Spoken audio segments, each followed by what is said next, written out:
Welcome to this VinciWorks course on the SRA's new approach to CPD and continuing competency. This short course will provide you with everything you need to know to comply with the new regulations and to create a reflective learning plan. So what are the main changes? There's no longer a need for minimum number of hours. Some solicitors will need to do fewer hours or even no hours, whereas others will need to do more than the previous arbitrary 16 hours to achieve their learning needs. There's no more CPD accreditation. Training no longer needs to be sourced from accredited providers. New types of learning are encouraged. Under the new scheme, there is a greater emphasis on informal and on-the-job learning. Many activities are examples of valid learning. Mentoring, coaching, supervision, research, writing newsletters, listening to podcasts, and even watching YouTube videos. Solicitors will undertake the learning that they need in the way that they want. The new scheme will enable solicitors to undertake the training that is right for them and for their career path. Learning must be reflective. The SRA's emphasis on continuing competency shows that learning has to be an ongoing process, and individuals must reflect on whether the learning they undertake properly addresses their learning needs. When renewing your practicing certificate, you will now make a statement about the most recent CPD year. The starting point and source of all regulations on continuing competence is SRA Principle 5. Principle 5 states that you must provide a proper standard of service to your clients.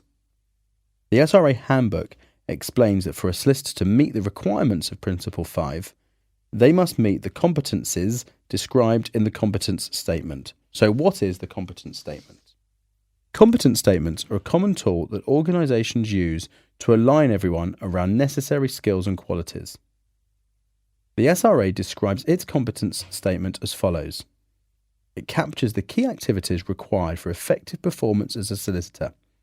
It tells consumers what they can expect from their solicitor and solicitors what activities they should be able to perform competently. The competence statement is divided into 4 subject sections: ethics, professionalism and judgment, technical legal practice, working with other people, and managing yourself and your own work. The SRA breaks each of these subjects down into key activities and sets out what it expects as minimum requirements from solicitors. For example, Competence A1E requires solicitors to respect diversity and act fairly and inclusively. Competence C3C requires solicitors to supervise the work of others effectively. And we'll return to these examples shortly.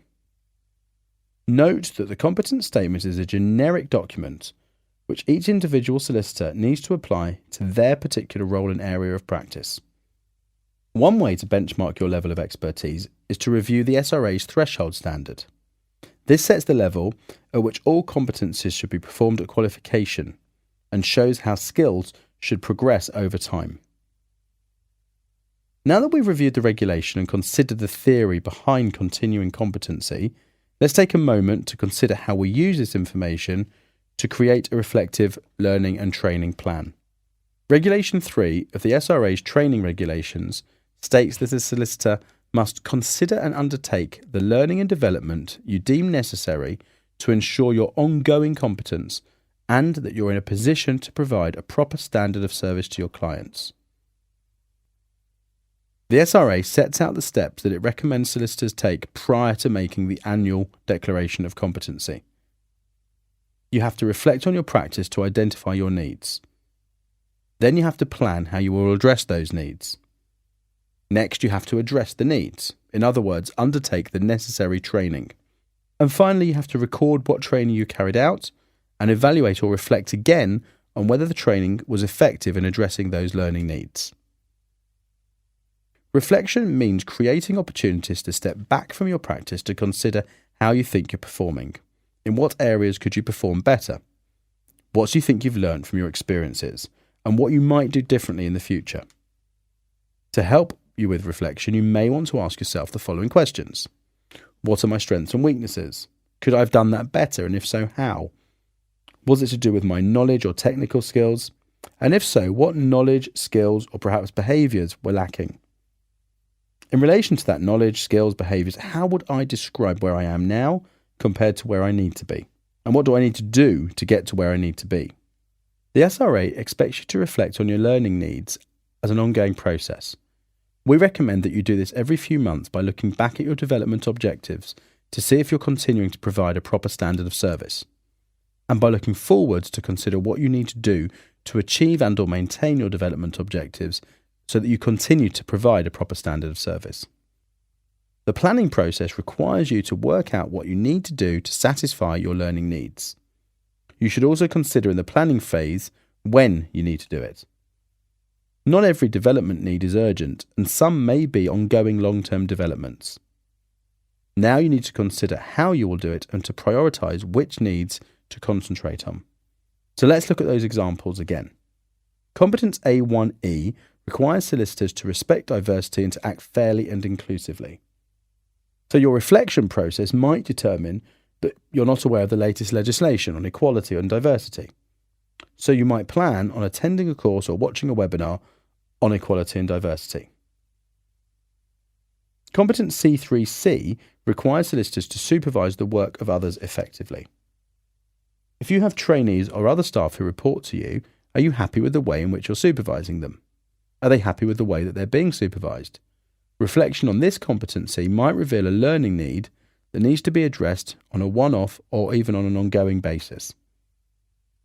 The SRA's approach to what constitutes learning has changed dramatically under the new system. Fundamentally, there's a greater emphasis on less structured informal learning. And this follows many theories on how people learn, such as the 70-20-10 approach. The 70-20-10 theory assumes that the majority of what we learn comes from job-related experiential activity. Roughly 20% comes from interaction with others, and the remainder from formal educational training. Formal educational training can be face-to-face, online, external or in-house. It can include courses, conferences, seminars, workshops. Any method of formal training is appropriate as long as you can demonstrate it meets your learning and development needs. The new approach opens the door to many new and innovative ways to learn. As long as you can demonstrate that you're meeting your learning needs, you can consider the following informal learning activities as training: research, reading and discussion, running or attending update meetings, file reviews, sharing learning with colleagues, networking, mentoring, and secondments or placements. The SRA requires you to keep a record of what you learn, but it does not prescribe a specific approach. However, for each of your identified learning and development needs, you may find it useful to record what activity or event you took part in, how it was related to ensuring that you're competent, what you learned from the activity, when it was completed, and whether it's successful in achieving or maintaining competency. The final stage of the process is making the annual declaration of competency. This is made when making your application for renewing your practicing certificate. The declaration states, "I have reflected on my practice and addressed any identified learning and development needs." Here's a summary of what you need to ensure your continuing competence. Principle 5 of the SRA Handbook requires you to provide a proper standard of service to your client. For a solicitor, meeting the competencies set out in the competence statement forms an integral part of the requirement to provide a proper standard of service.